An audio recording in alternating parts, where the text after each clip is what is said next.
In this lecture, I want to talk about scripts. So we've already seen the idea of a script a little bit in this course, but I want to take a second here just to cover them a little bit more.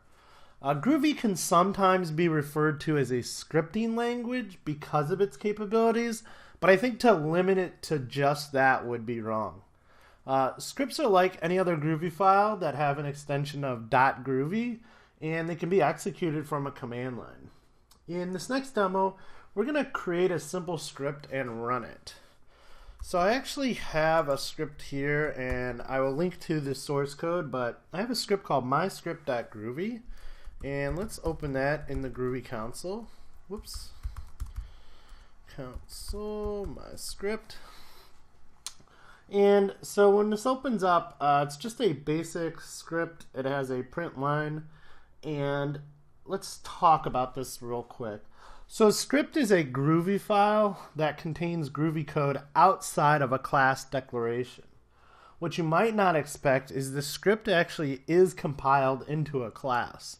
The Groovy compiler will compile the class for you with the body of the script copied into a run method. So let's take a look at this. If we run this, we get exactly what we think we should get. We get just a print line of that hello statement.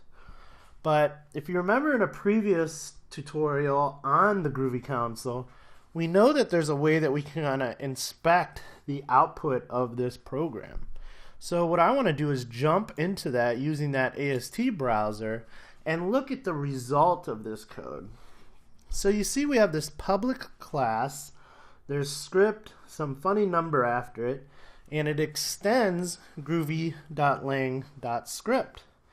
Then there's some properties in here. There's a constructor, there's an overloaded constructor. And then there's a main. There's actually a main method here. And that main method has a run script call.